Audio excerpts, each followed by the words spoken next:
네, 우리 이 시간에 함께 말씀을 보도록 하겠습니다. 네, 말씀은 마태복음 7장 7절에서 12절 말씀입니다.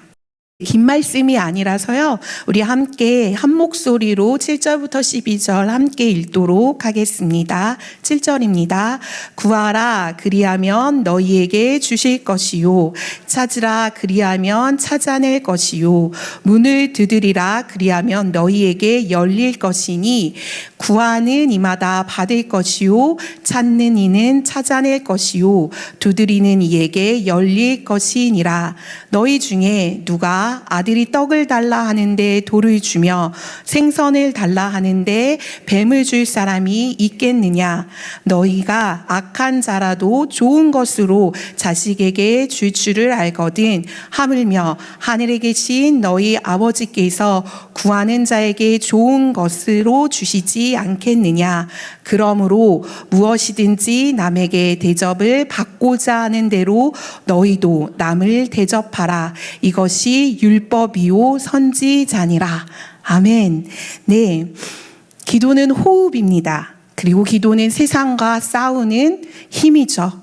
그래서 우리가 하나님과 동행한다라는 것은 바로 세상을 향해서 저항한다라는 뜻입니다.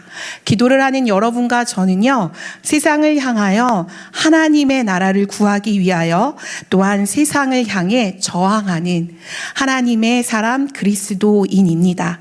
그렇기 때문에 우리는 남을 바꿔내는 사람들이 아니라요, 나를 바꾸는 사람들인 거죠. 믿으시나요? 네, 그렇습니다. 우리는 나를 바꾸어내는 사람들입니다. 세상은 남을 바꾸고 움직이는 것을 힘이라고 이야기해요. 그러나 성도는 자신을 부단히 바꿔냄으로 인해서 하나님이 주시는 힘으로 살아가는 자, 그것이 성도인 것이죠.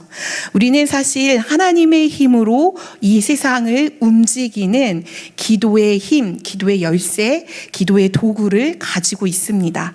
그렇기 때문에 기도의 본질은요, 능력 대신 그 주체자 대신 그 하나님께 인도를 받는 것, 네, 이 정도의 문장이면 충분히 기도의 본질이라고 이야기할 수 있을 것 같습니다. 오늘 본문은요, 우리가 너무나 잘 알고 있는 본문이고 우리가 많이 읊조리는 본문이죠.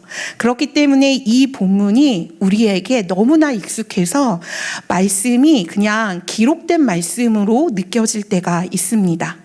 응답이 되지 않을 때에는 더욱더 이 말씀이 우리 가운데 그냥 화석화, 소위 말하면 아무 힘이 없는 그러한 감흥이 없는 말씀으로 비춰지기도 합니다.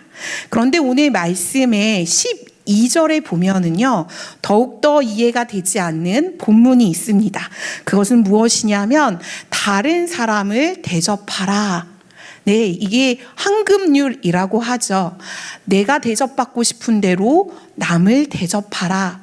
이 말씀이 이 기도 끝자락에 그러므로 라는 접속사로 쓰여져 있다는 게 사실 우리에게는 생뚱맞고 의아스러울 때가 더욱더 많습니다.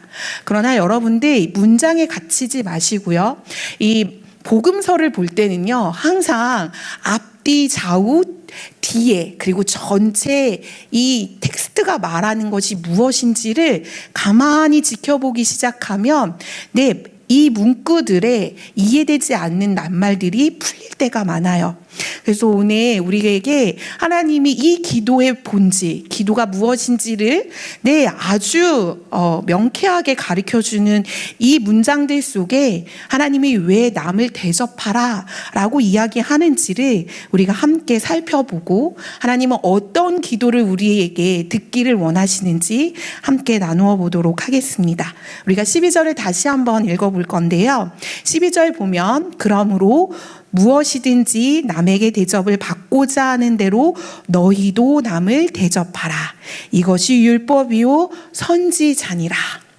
네, 하나님께서 기도를 이야기하시면서 이와 같은 기도의 마지막 날라게 대접하라 라고 이야기하신 것은, 이것은 바로 기도의 목적을 이야기하시기 때문에 이 문장이 이 뒤에 걸려 있습니다. 이 12절은요, 앞에 모든 예수님의 산상수훈의 그 모든 말씀에 그러므로 라는 의미도 되고요. 오늘 우리가 보는 이 단락 가운데에서 기도를 통해서 하나님께서 우리에게 그러므로 남을 대접하라 라는 의미로도 우리가 해석할 수 있습니다. 그래서 이것은 어떠한 의미이냐면요, 바로 남에게 대접을 받고자 하는 대로 너희도 남을 대접하라, 이와 같은 이야기는요, 너희가 좋아하는 것을 다른 사람에게 행하라 라고 말씀하신다라는 것이죠. 내가 대접받고자 하면 내가 그만큼 대접받기를 원하는 만큼 베풀어야 한다 라는 그 의미는, 다시 말하면 너희가 좋아하는 것, 너희가 가장 소중하게 생각하는 것을 다른 너의 이웃들에게 행해라 라는 말이라는 것이죠. 제가 반복하는 건 중요하기 때문에 한 번 더 반복을 드렸습니다. 이것이 어떠한 의미이냐면 바로 우리가 하나님으로부터 대접을 받는 자라는 것이죠. 우리는 이미 기도를 통해서 하나님 앞에 대접을 받습니다. 하나님의 긍휼과 하나님의 자비하심과 하나님의 엄청난 공급하심과 그 사랑을 우리는 대접받죠. 기도를 통하여 하나님이 어떠한 분이신지, 그 성품을 통하여 우리는 하나님의 존재를 이해하게 되고 또한 그 하나님의 크심을 바라보게 됩니다. 이것이 우리가 하나님 앞에 대접을 받는 것이죠. 이렇게 대접받는 그 모습 그대로 너희가 너의 이웃을 대접하라 라고 말씀하신다라는 것이에요. 그렇기 때문에 기도의 목적과 기도의 방향은요, 사실은 어디까지 나아가야 되냐면 바로 하나님이 나에게 주신 그 풍성한 은혜를 흘려보내서 그 타인들이, 나의 이웃들이, 내 가까운 가족과 이웃과 친척들이 하나님이시구나, 하나님 이런 분이시구나 라고 우리를 통하여 이해하고 그 사랑이 흘러갈 수 있도록 해야 하는 것이 기도의 목적이라는 것이죠. 그렇기 때문에 하나님께서는요, 이미 나에게 부어주신 그 풍성한 사랑을 나누고 그 풍성한 사랑을 그들에게 주기 시작했을 때 바로 나도 헤아림을 받게 된다라는 것이죠. 우리의 삶에 위기가 찾아옵니다. 우리의 삶에 남에게 빈말을 해야 될 때가 온다라는 것이죠. 그런데 그때 우리가 하나님의 그 풍성하심을 매일의 삶 가운데에서 조금씩 실천하며 나누기 시작했을 때, 그 하나님의 공급하심을 우리가 흘려보내기 시작했을 때 나도 나의 위기의 시간에, 그리고 나의 닥친 어려운 환경 가운데에서 그 대접을 타인으로부터, 이웃으로부터, 내 가족으로부터 받게 된다라는 것이죠. 이것이 율법이고 선지자라고 예수님께서 말씀하십니다. 율법이고 선지자라는 이 말이 좀 걸리죠. 무슨 말씀이냐면 바로 이것이 구약을 말하는 전체의 맥이다라는 이야기예요. 그럼 이것을 우리의 말로 해석을 한다면 율법이고 선지자다라는 말은요, 바로 하나님의 마음과 정신이다라고 이해하시면 됩니다. 그렇기 때문에 예수님께서 이 산상수훈을 통하여, 또한 이 산상수훈 가운데 두 번의 기도의 요청들을 통하여 우리에게 말씀하시고 싶으신 건, 그러므로 남에게 대접을 받고자 하는 대로 너희가 남을 대접하라 라고 말씀하시는 것이죠. 이것이 어떤 의미인지 모두들 이해가 되시죠? 그렇기 때문에 하나님은요, 우리에게 기도를 시작하실 때에 그 기도의 목적이 있음을 오늘 우리에게 가르쳐 주십니다. 그리고 그 목적대로 우리가 기도하기 시작할 때에요, 하나님께서는 오늘 9절과 11절의 말씀을 통하여 하나님 앞에서 하나님의 마음이 어떠한지, 그리고 그 하나님의 마음으로 기도했을 때 하나님이 어떻게 이루시는지를 우리가 말씀을 통해서 다음 절을 통해서 함께 또 보도록 하겠습니다. 9절에서 11절입니다. 너희 중에 누가 아들이 떡을 달라 하는데 돌을 주며 생선을 달라 하는데 뱀을 줄 사람이 있겠느냐? 너희가 악한 자라도 좋은 것으로 자식에게 줄 알거든 하물며 하늘에 계신 너희 아버지께서 구하는 자에게 좋은 것으로 주시지 않겠느냐. 너무나 아름다운 말씀이고 힘이 되는 말씀입니다. 그런데 예수님께서 우리에게 기도의 목적을 가르치시고 기도의 본질을 이야기하시는 대목으로 우리가 이해할 수 있게 됩니다. 어떠한 내용이냐면요, 바로 좋은 것으로 주시는 분이 우리 아버지이시라는 것이죠. 그리고 그 좋은 것으로 주시는 분이니 너희가 그 기도의 목적을 향하여 기도를 하여라 라고 오늘 이야기하신다라는 것이에요. 그래서 이것이 과연 어떤 이야기인지 우리가 좀 살펴보고 싶습니다. 9절과 10절의 말씀은요, 바로 예수님께서 그 당시에 제자들과 함께 살아가는 성경의 시대, 고대의 이스라엘의 생활상을 그대로 가지고 와서 그들에게 내가 어떤 사람인지, 예수님이 그리고 하나님이 성령님이 어떤 분이신지를 설명해내고 있으세요. 우리가 9절과 10절에 보면은요, 재밌는 이야기가 나옵니다. 떡도 나오고 돌도 나오고 생선도 나오고 뱀도 나오죠.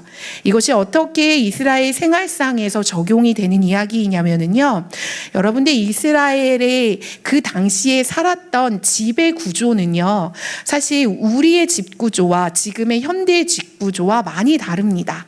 네, 많이 들어보신 분들은 아시겠지만 그 지역은요, 석회암이 많은 지역이에요. 그래서 돌로 벽을 먼저 사각의 벽을 만듭니다. 그러니까 어떻게 만들어지는지 아시겠죠? 우리는 막 땅을 파지만 그것이 아니라 돌로 사면의 벽을 만드는 것이 첫 번째인 거죠. 그렇게 집을 벽으로 먼저 싼 다음에 지붕을 얹습니다. 근데 그 지붕이요, 벽으로 돌로 얹는 게 아니라요, 나무와 나무의 잎사귀로 얹는다는 것이에요. 그 당시에 주로 쓰였던 것은 무엇이냐면 우리가 잘 알고 있는 돌무화과 나무, 네, 삭개오가 올라갔던 그 나무입니다. 그 나무로 대들보를 4개를 수평으로 만듭니다. 네, 그리고 그 사이를 무엇으로 수직으로 짜냐면 바로 종려나무의 잎사귀로 수직으로 짜게 되죠. 그러니 지붕 위는요, 네, 나무의 그 대들보와 잎사귀로 덮여져 있는 것이 바로 그 당시의 가옥 구조였다라는 거예요. 그렇기 때문에 그 음식을 만들 때에 그 음식들이 냄새가 그 지붕으로 올라가면서 다 냄새가 번지겠죠. 그리고 그러한 냄새들 속에서 가장 그 냄새를 흥분시키게 만드는 냄새가 있는데 바로 어떤 냄새냐면 생선 냄새라고 합니다. 지금 여기에 나와 있는 이 뱀이요, 가장 흥분해서 달려올 수 있는 냄새가 생선 냄새였나 봐요. 그래서 생선을 굽게 되면 그 냄새를 맡아서 뱀들이 그 지붕을 오게 되고, 그러다 보면 얼기설기 나여 있는 그 지붕의 틈으로 뱀이 떨어지게 된대요.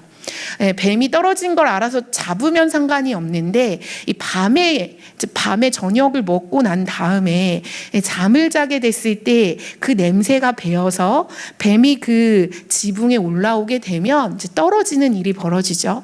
그렇게 됐을 때 이 뱀이 어디를 향해 가냐면 구워 있는 생선을 향해 간다고 합니다.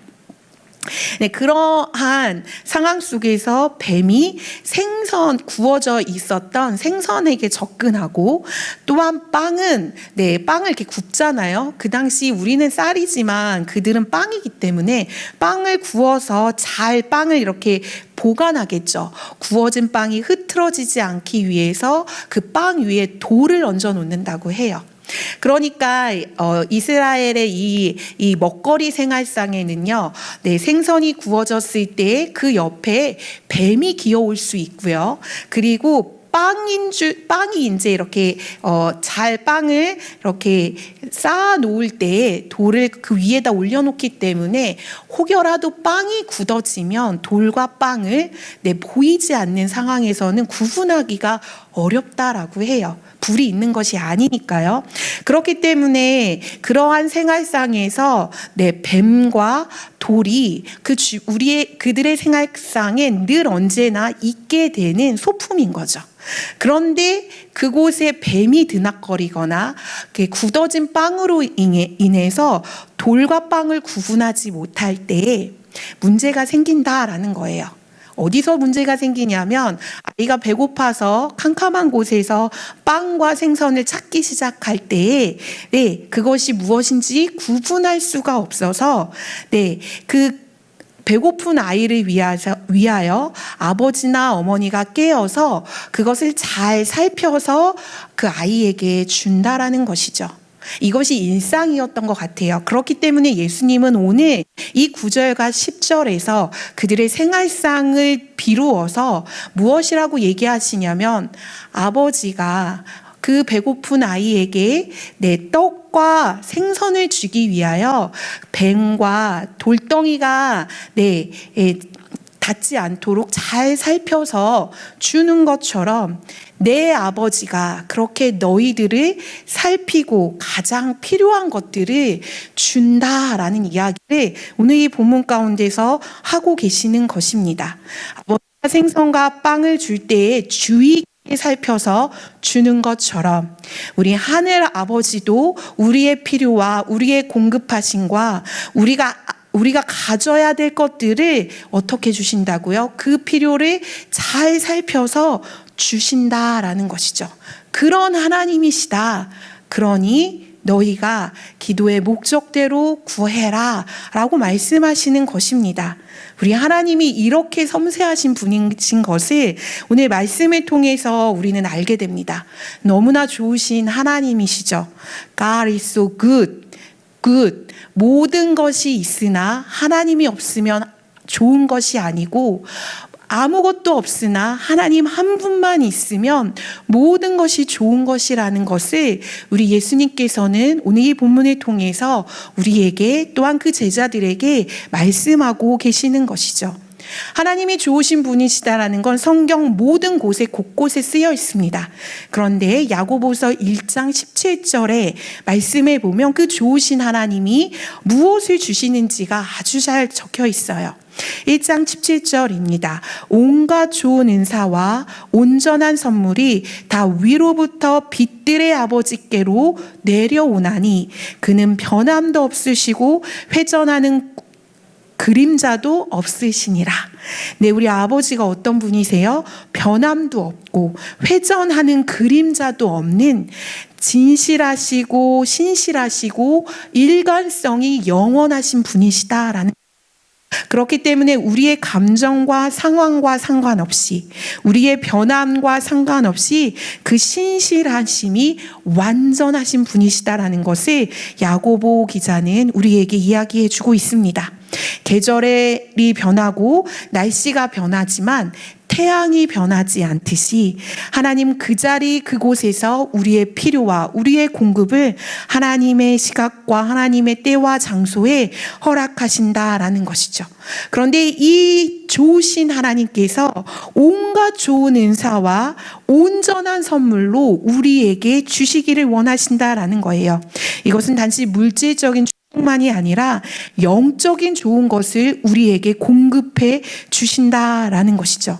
그리고 그 영적인 것은 단지 비싸고 좋은 것을 우리에게 주신다라는 것이 아니라 가장 유익한 것을 우리에게 선물로 그리고 가장 좋은 것으로 우리에게 주신다라는 것입니다. 그런 좋은 것, 가장 유익한 것을 주시는 는요, 누가복음 11장 13절을 통하여 같은 11절의 워딩을 동일하게 이야기하시면서 그 좋은 것이 무엇인지를 우리에게 알려주십니다. 너희가 악할지라도 좋은 것을 자식에게 줄 줄 알거든 하물며 너희 하늘아버지께서 구하는 자에게 성령을 주시지 않겠느냐 하시니라. 가장 좋은 것을, 유익한 것을 선물로 주시기 원하시는 그 아버지는 우리에게 무엇을 주시기를 원하신다고 하시죠? 바로 성령을 주시기를 원하신다라고 하십니다. 하나님이 궁극적으로 우리가 기도할 때마다 우리에게 주시고 싶어 하시는 가장 온전하고 귀한 것은 다른 것이 아니라 성령님이시라는 거죠. 그 성령님이 우리에게 있기만 한다면 우린 그 모든 것들이 가능하며 그 모든 것들이 온전해진다라는 것입니다. 성령이면 충분합니다. 성령님이시면 모든 것이 가능합니다. 성령이 우리에게 위로를 허락하시는 분이시죠. 그 위로 가운데에서 우리의 삶에 찌들고 어려울 때마다 우리가 십자가 앞에 예수 그리스도 앞에 우리의 것들을 내려놓고 나아가는 것들을 하실 수 있도록 도우시는 분이 성령님이십니다.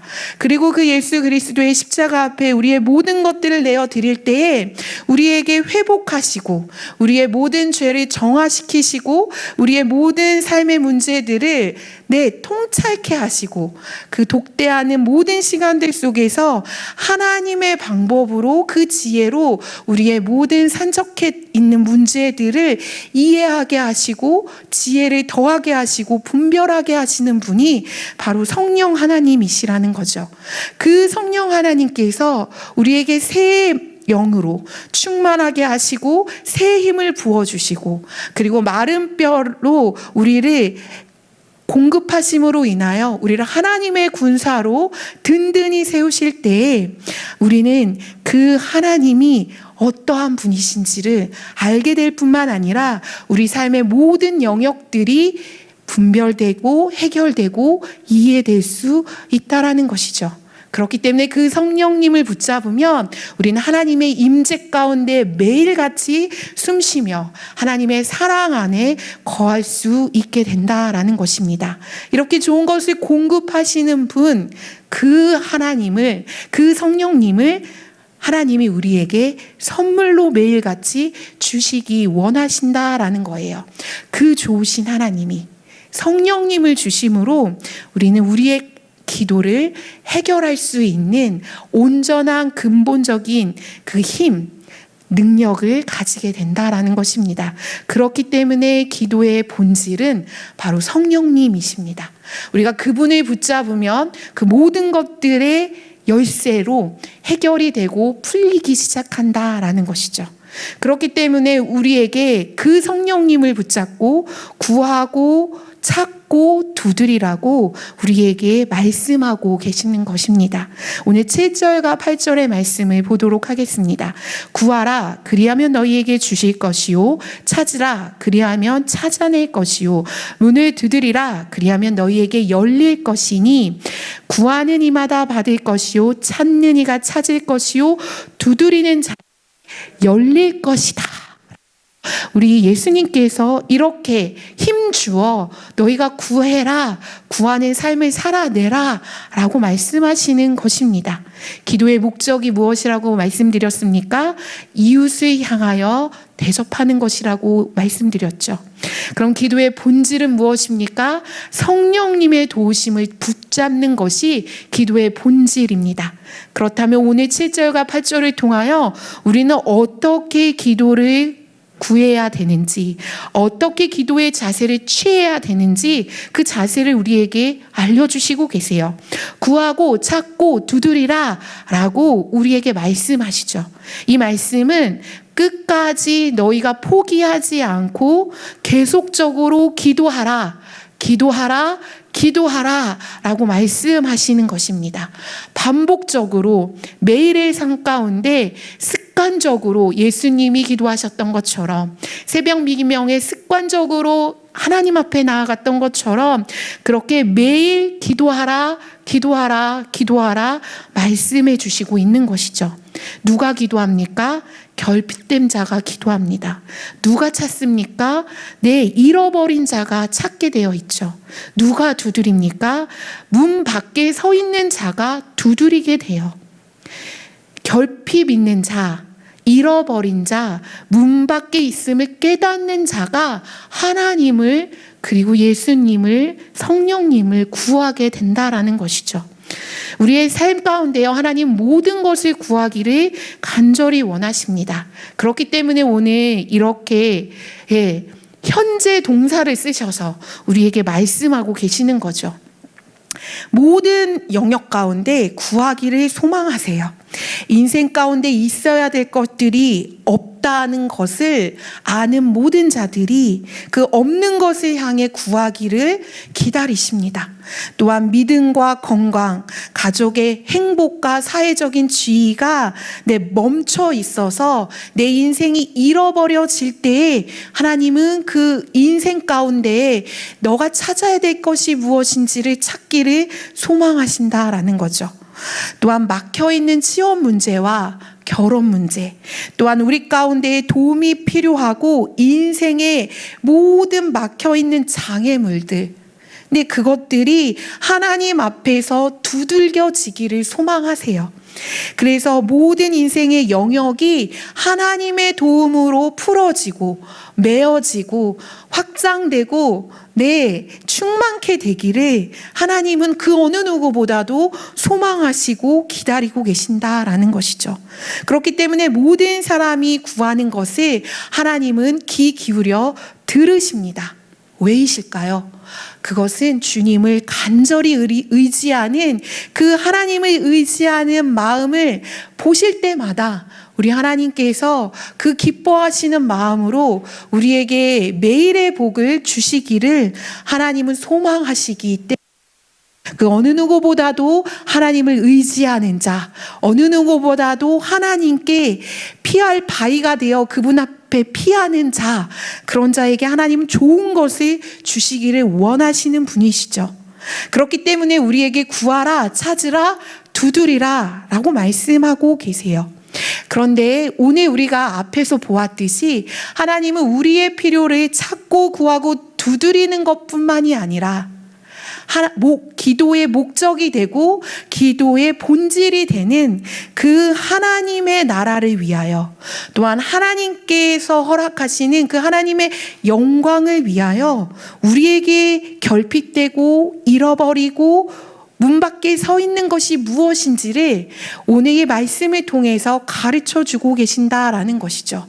그것이 무엇이냐면 우리가 읽지 않았지만 산상수훈의 말씀입니다. 산상수훈의 말씀을 우리가 구하고 찾고 두드릴 때에 하나님은 하나님의 나라의 놀라운 역사와 그분의 나라의 놀라운 힘을 우리에게 보여주실 뿐만 아니라 우리의 삶의 확장과 충만과 이 지역과 나라와 열방 가운데에서 행하실 하나님의 놀라운 변화의 일들을 우리를 통하여 이루시기를 원하시는 그 소망을 우리에게 주셨다라는 것이죠. 결핍이 우리의 필요를 구하는 결핍을 뛰어넘어서 하나님의 형상을 가진 자가 하늘에서 구하지 못하는 것, 하늘에서 구하지 못하는 것은 없죠. 죄송합니다. 하늘의 것을 구하지 않는 것들, 하늘의 것을 구해야 하는 자들이 구하지 않는 그 결핍을 구하기를 간절히 소망하신다라는 것이에요. 그렇기 때문에 하늘의 것을 구하지 못하는 것이 결핍인 것을 우리는 알아야 합니다. 그 구하지 못하는 것을 우리에게 구하라고 말씀하고 계시는 거죠.